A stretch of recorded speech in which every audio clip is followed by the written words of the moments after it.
नमस्कार दोस्तों। आज की इस विशेष कहानी में हम आपको सुनाएंगे गरीब की कहानी।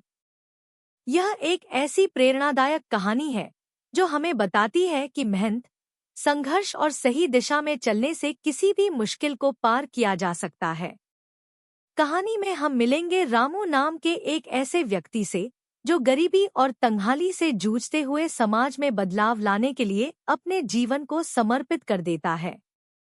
क्या आप भी चाहते हैं कि अपने हालात को बदलकर कुछ बड़ा करें? तो इस वीडियो को अंत तक देखें और जानिए कैसे रामू ने न सिर्फ अपनी बल्कि दूसरों की जिंदगी भी बदल दी। अगर आपको ये कहानी पसंद आए तो वीडियो को लाइक करें, चैनल को सब्सक्राइब करें और शेयर जरूर करें ताकि और लोग भी इस प्रेरणादायक कहानी का हिस्सा बन सकें। तो चलिए बिना किसी देरी के शुरू करते हैं रामू की प्रेरणादायक कहानी। गांव के एक कोने में रहने वाला रामू बहुत ही गरीब आदमी था। उसका जीवन संघर्षों से भरा हुआ था। रामू का घर मिट्टी और फूस से बना था, जिसमें केवल एक टूटी हुई चारपाई, एक चूल्हा और कुछ पुराने बर्तन थे। उसकी पत्नी सरला और दो छोटे बच्चे गुड्डू और पिंकी भी उसी घर में रहते थे। रामू रोज सुबह सूरज उगने से पहले उठकर पास के खेतों में मजदूरी करने चला जाता। कभी कभी उसे काम मिल जाता तो वह शाम को 2 मुट्ठी आटा और सब्जी लेकर घर लौटता, लेकिन कई बार उसे खाली हाथ ही लौटना पड़ता। ऐसे दिनों में पूरे परिवार को भूखा सोना पड़ता। एक दिन रामू को गांव के एक आदमी से पता चला कि शहर में काम की बहुत संभावनाएं हैं। उसने सोचा कि अगर वह शहर जाकर काम करेगा तो अपने बच्चों को अच्छा खाना और कपड़े दे पाएगा। सरला ने पहले उसे मना किया क्योंकि वह जानती थी कि शहर की जिंदगी आसान नहीं होती। लेकिन रामू ने कहा, सरला, मैं अपने बच्चों को भूखा नहीं देख सकता। अगर मेहनत करूंगा तो भगवान जरूर मदद करेंगे। रामू अपने गांव से दूर शहर की ओर निकल पड़ा। लेकिन शहर में आकर उसे समझ आया कि यहाँ काम पाना इतना आसान नहीं है। हर जगह भीड़ थी और हर कोई अपने अपने काम में व्यस्त। रामू ने दिन-रात इधर-उधर भटककर कई फैक्ट्रियों और दुकानों पर काम मांगा, पर कहीं से कोई अच्छी खबर नहीं मिली। कुछ दिनों तक रामू ने रेलवे स्टेशन पर सोकर और मंदिर में मिलने वाले प्रसाद से पेट भरकर अपनी जिंदगी काटी। लेकिन रामू ने हार नहीं मानी। कई हफ्तों बाद एक दिन उसे एक ढाबे पर बर्तन धोने का काम मिल गया। काम बहुत मेहनत भरा था, लेकिन रामू ने उसे दिल से किया। मालिक उससे खुश था और धीरे धीरे उसने रामू को किचन का काम भी सिखाना शुरू कर दिया। कुछ महीनों में रामू ढाबे का एक भरोसेमंद कर्मचारी बन गया। रामू को अब हर महीने एक छोटी सी तनख्वाह मिलने लगी। उसने गांव पैसे भेजने शुरू कर दिए। सरला और बच्चे खुश थे कि अब उनके पास खाने के लिए पर्याप्त सामान था। एक दिन ढाबे पर एक बड़ा व्यापारी खाना खाने आया। उसने रामू की मेहनत और ईमानदारी को देखा और उससे बात की। व्यापारी को रामू की स्थिति का पता चला तो उसने रामू को अपने छोटे से गोदाम में काम करने का मौका दिया। रामू ने व्यापारी के गोदाम में अपनी जिम्मेदारी को पूरी ईमानदारी से निभाया। कुछ सालों में उसने अपनी मेहनत से इतना पैसा कमा लिया कि वह अपने गांव लौटकर एक छोटा सा किराना दुकान खोल सका। अब रामू का परिवार खुशहाल था। उसके बच्चे स्कूल जाने लगे और सरला की आंखों में अब खुशी की चमक थी। गांव में लौटकर रामू ने अपनी दुकान में जी जान लगाकर मेहनत की। धीरे धीरे उसकी दुकान चल पड़ी। अब गांव के लोग उसे एक इज्जतदार दुकानदार के रूप में जानने लगे। लेकिन रामू के दिल में एक और सपना था। वह चाहता था कि उसके बच्चे पढ़ लिख कर बड़े आदमी बने। गुड्डू और पिंकी अब स्कूल जाने लगे थे। रामू और सरला ने दिन-रात मेहनत की ताकि बच्चों की पढ़ाई में कोई कमी न आए। रामू की दुकान का सामान सस्ता और अच्छा होता था, इसलिए गांव के लोग उसी के पास से खरीदारी करते थे। रामू के बच्चों ने भी अपने माता पिता के संघर्ष को समझा। गुड्डू हमेशा कहता, बाबा, मैं पढ़ लिख कर बड़ा आदमी बनूंगा, फिर आप और अम्मा को आराम कराऊंगा। रामू की आंखें यह सुनकर खुशी से भर जातीं। वह खुद तो पढ़ा लिखा नहीं था, लेकिन वह जानता था कि शिक्षा ही गरीबी से बाहर निकलने का रास्ता है। कुछ सालों बाद गांव में एक बड़ी बाढ़ आई। कई घर तबाह हो गए और रामू की दुकान भी इस आपदा में बह गई। यह समय रामू के लिए बहुत कठिन था। उसके पास जो कुछ भी था वह सब खत्म हो चुका था। रामू टूट सा गया, लेकिन सरला ने उसे संभाला। उसने कहा, अगर मेहनत से हमने गरीबी को हराया है तो इस मुश्किल से भी जीतेंगे। गांव के लोगों ने भी रामू की मदद की। सबने मिलकर उसे फिर से दुकान खड़ी करने में सहायता की। इस घटना के कुछ साल बाद गुड्डू ने कॉलेज की पढ़ाई पूरी की। वह पढ़ाई में बहुत तेज था और उसे एक शहर की कंपनी में नौकरी मिल गई। गुड्डू अब अपनी तनख्वाह से अपने माता पिता की मदद करने लगा। उसने अपनी बहन पिंकी की पढ़ाई का खर्चा उठाया और उसे डॉक्टर बनने के लिए प्रेरित किया। पिंकी ने भी मेहनत की और मेडिकल कॉलेज में दाखिला लिया। आज रामू के घर में खुशियां थीं। गुड्डू एक बड़ी कंपनी का मैनेजर बन गया था और पिंकी अब डॉक्टर थी। सरला और रामू ने अपने बच्चों को उन ऊंचाइयों पर पहुंचते देखा जिसका उन्होंने कभी सपना देखा था। रामू अब गांव में सम्मानित व्यक्ति था। लोग उसकी कहानी सुनकर प्रेरणा लेते थे। वह अपने अनुभव से हर किसी को यही कहता, गरीबी कभी हारने का कारण नहीं होती। अगर इंसान मेहनत और उम्मीद का दामन थामे रखे तो हालात जरूर बदलते हैं। गुड्डू और पिंकी की सफलता ने रामू और सरला को गर्व से भर दिया था। लेकिन रामू ने महसूस किया कि गांव में अभी भी कई लोग गरीबी और अशिक्षा से जूझ रहे हैं। उसने सोचा कि जैसे उसने अपने बच्चों को पढ़ाया, वैसे ही वह गांव के अन्य बच्चों के लिए कुछ कर सकता है। रामू ने अपनी बचत और गुड्डू की मदद से गांव में एक छोटा स्कूल खोलने का फैसला किया। स्कूल का नाम रखा गया नवप्रभात पाठशाला। शुरुआत में यह स्कूल एक कमरे का था, जहां रामू ने गांव के शिक्षित युवाओं को पढ़ाने के लिए प्रेरित किया। सरला ने स्कूल में छोटे बच्चों को पढ़ाना शुरू किया। वह उन्हें अक्षर ज्ञान, सफाई का महत्व और बुनियादी नैतिकता सिखाती थी। सरला का मानना था कि बच्चों को पढ़ाई के साथ साथ अच्छे संस्कार देना भी जरूरी है। धीरे धीरे गांव के लोग अपने बच्चों को स्कूल भेजने लगे। वे जानते थे कि रामू और सरला का सपना केवल उनके परिवार तक सीमित नहीं है, बल्कि पूरे गांव के विकास के लिए है। कुछ सालों में रामू का स्कूल पूरे गांव के लिए एक आशा की किरण बन गया।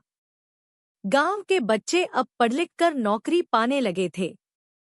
कई बच्चे शिक्षक, पुलिस वाले और छोटे व्यापारी बनकर गांव का नाम रोशन कर रहे थे। रामू ने यह भी सुनिश्चित किया कि कोई भी बच्चा पैसे की कमी के कारण शिक्षा से वंचित न रहे। वह कहता था, हमने गरीबी को झेला है, पर अब हमारे बच्चों को इसका सामना नहीं करना पड़ेगा। गुड्डू और पिंकी ने अपने माता पिता के इस सपने को पूरा करने में पूरा साथ दिया। गुड्डू ने स्कूल के लिए एक बड़ा हॉल बनवाया और पिंकी ने स्कूल के बच्चों के स्वास्थ्य की जिम्मेदारी ली। वह हर महीने गांव आकर बच्चों का मुफ्त इलाज करती थी और उन्हें स्वास्थ्य के प्रति जागरूक बनाती थी। रामू अब बूढ़ा हो चला था। उसने सरला के साथ बैठकर एक दिन कहा, सरला, हमने अपनी जिंदगी गरीबी में शुरू की थी, लेकिन देखो आज हमारा गांव तरक्की कर रहा है। यह हमारी मेहनत और भगवान की कृपा का फल है। मेरी आखिरी इच्छा है कि यह स्कूल हमेशा चलता रहे और शिक्षा की रोशनी गांव के हर घर तक पहुंचे। सरला ने उसे भरोसा दिलाया कि उनका परिवार इस काम को कभी नहीं छोड़ेगा। गांव में रामू और सरला की कहानी प्रेरणा बन गई थी। हर कोई उनके संघर्ष और योगदान को याद करता था। बच्चे उन्हें दादा दादी कहकर पुकारते थे और उनके बताए रास्ते पर चलने की कसम खाते थे। रामू की मेहनत और लगन ने साबित कर दिया कि गरीबी चाहे जितनी भी गहरी क्यों न हो, उसे शिक्षा, मेहनत और दृढ़ संकल्प से हराया जा सकता है। आज नवप्रभात पाठशाला सिर्फ एक स्कूल नहीं, बल्कि रामू और सरला के सपनों का प्रतीक है। यह कहानी हर उस इंसान के लिए एक प्रेरणा है जो अपने हालात से लड़ने की हिम्मत रखते हैं। समय बीतता गया और रामू की उम्र भी बढ़ी। उसका शरीर अब पहले जैसा ताकतवर नहीं था, लेकिन उसकी आत्मा में वही जोश और संघर्ष था। वह अब भी सुबह शाम गांव के बच्चों के साथ समय बिताता, उन्हें नई बातें सिखाता और अपने अनुभवों से मार्गदर्शन देता। एक दिन रामू ने अपने परिवार से कहा, अब मेरा शरीर थक गया है, लेकिन मेरा दिल और मन हमेशा इसी गांव में रहेगा। मैं चाहता हूं कि अब आप सब मुझे इस स्कूल के पास ही दफन करें। यहाँ के बच्चे मेरी यादों को हमेशा साथ रखें। रामू की बातों को सुनकर सरला, गुड्डू और पिंकी की आंखों में आंसू थे, लेकिन उन्होंने उसकी इच्छा का सम्मान किया। रामू के जीवन के आखिरी दिनों में उसके परिवार और गांव के लोग उसके पास आते रहे, उसे आशीर्वाद देते रहे। वह समझता था कि उसने अपने जीवन में जो कुछ भी किया, वह सब अब गांव के भविष्य के लिए था। रामू का देहांत हो गया, लेकिन उसकी आत्मा गांव में हमेशा के लिए रह गई। उसका अंतिम संस्कार उसी स्कूल के पास किया गया, जहां उसने जीवन भर संघर्ष किया था और बच्चों के लिए एक बेहतर भविष्य बनाने का सपना देखा। गुड्डू और पिंकी ने रामू की याद में एक स्मारक बनाने का निर्णय लिया। यह स्मारक केवल एक पत्थर नहीं, बल्कि रामू के संघर्ष, उसकी शिक्षा और उसकी मेहनत का प्रतीक था। रामू की यादगार नामक स्मारक अब गांव के बच्चों के लिए प्रेरणा का स्रोत बन गया था। रामू के निधन के बाद उसकी पत्नी सरला ने स्कूल को चलाने की जिम्मेदारी संभाली। गुड्डू और पिंकी ने भी अपनी अपनी सफलता के बावजूद समय निकालकर स्कूल की देखभाल की। समय के साथ स्कूल का आकार बढ़ा और यहां अब और भी अधिक बच्चे पढ़ने आने लगे। गुड्डू और पिंकी ने अपनी पढ़ाई और काम के साथ साथ गांव में शिक्षा और विकास को लेकर कई सामाजिक पहलें शुरू की। गुड्डू ने गांव में एक तकनीकी केंद्र स्थापित किया, जहां बच्चों को कंप्यूटर और विज्ञान की शिक्षा दी जाने लगी। पिंकी ने मेडिकल कैंप लगाकर गरीबों के लिए मुफ्त इलाज की व्यवस्था शुरू की। रामू की मेहनत और समर्पण का असर अब पूरे गांव पर था। पहले जो लोग शिक्षा को महत्व नहीं देते थे, वे अब अपने बच्चों को स्कूल भेजते थे। महिलाएं भी अब खुद को आत्मनिर्भर बनाने के लिए पढ़ाई में रुचि लेने लगी थी। गांव में स्वास्थ्य सेवाएं बेहतर हो गई थी और लोग अब स्वच्छता, अच्छे आहार और स्वास्थ्य के प्रति जागरूक हो गए थे। रामू की कहानी अब गांव-गांव में सुनी जाती थी। वह एक गरीब आदमी था, लेकिन उसने अपनी मेहनत और समझदारी से अपने परिवार और गांव का भाग्य बदल दिया। रामू की पूरी जिंदगी एक उदाहरण बन गई कि गरीबी और कठिनाइयों के बावजूद इंसान यदि कड़ी मेहनत, ईमानदारी और आत्मविश्वास से अपने रास्ते पर चलता है, तो वह किसी भी मुश्किल को पार कर सकता है। उसका जीवन यह सिखाता है कि असली संपत्ति पैसे में नहीं, बल्कि मेहनत, शिक्षा और लोगों की मदद में है। रामू ने साबित कर दिया था कि हर व्यक्ति की जिंदगी में एक शक्ति होती है, जो उसे अपने हालात को बदलने के लिए प्रेरित करती है। अगर वह शक्ति सही दिशा में काम करे, तो कोई भी गरीबी या मुश्किल उसकी सफलता में रुकावट नहीं डाल सकती। समय के साथ रामू की कहानी गांव के बच्चों, युवाओं और बड़ों तक फैल गई। उसका संघर्ष, उसकी मेहनत और उसका सपना अब केवल परिवार और स्कूल तक सीमित नहीं था। गांव के लोग उसे एक नायक की तरह मानने लगे थे और उसकी शिक्षा, कार्यों और प्रयासों को हमेशा याद रखा गया। गुड्डू और पिंकी ने अपने माता-पिता की सीख को और आगे बढ़ाया। उन्होंने अब केवल अपने गांव तक ही नहीं, बल्कि आसपास के क्षेत्रों में भी शिक्षा के महत्व को फैलाना शुरू किया। गुड्डू ने राज्य सरकार से कुछ फंड जुटाकर गांव के स्कूल में स्मार्ट क्लासेस और पुस्तकालय की व्यवस्था की। पिंकी ने महिला सशक्तिकरण की दिशा में काम करना शुरू किया, ताकि गांव की महिलाएं भी आत्मनिर्भर बन सकें। गांव में बदलाव का यह सिलसिला अब तेजी से बढ़ने लगा। रामू का सपना, जिसे उसने अपनी पूरी जिंदगी संघर्ष करके देखा था, अब सच हो रहा था। नवप्रभात पाठशाला, जिसे रामू ने अपनी जीवन भर की मेहनत से खड़ा किया था, अब राज्य स्तर पर एक उदाहरण बन चुका था। कई स्कूलों के शिक्षक और शिक्षा विभाग के अधिकारी यहां आकर शिक्षा की गुणवत्ता और तरीके देखकर प्रेरणा लेने आने लगे थे। गुड्डू ने गांव के बच्चों को इस प्रकार से प्रशिक्षित किया कि वे तकनीकी, विज्ञान और गणित जैसे विषयों में भी उत्कृष्ट प्रदर्शन करने लगे। पिंकी ने अब मेडिकल से जुड़ी स्कॉलरशिप योजना शुरू की, जिससे कई गरीब बच्चों को डॉक्टर बनने का मौका मिल सका। यहाँ तक कि आसपास के गांवों के लोग भी नवप्रभात पाठशाला के कार्यक्रमों में हिस्सा लेने आने लगे थे। स्कूल का नाम अब न केवल गांव में, बल्कि पूरे राज्य में प्रसिद्ध हो गया था। कुछ सालों बाद, जब रामू के निधन को पूरा एक दशक हो गया, तब गांव में एक बड़ा उत्सव आयोजित किया गया। यह उत्सव रामू की याद में था और इसे रामू दिवस के रूप में मनाया गया।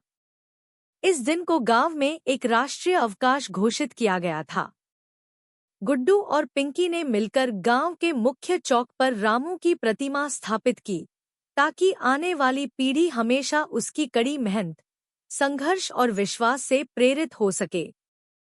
रामू की प्रतिमा के पास एक पट्टिका पर लिखा था, जहां मेहनत और ईमानदारी का संचार होता है, वहां सफलता जरूर आती है। रामू की शिक्षा का प्रभाव। अगर आपको यह कहानी पसंद आई, तो लाइक करें, कमेंट करें और हमारे चैनल को सब्सक्राइब करें। और भी दिलचस्प कहानियों के लिए देखते रहें।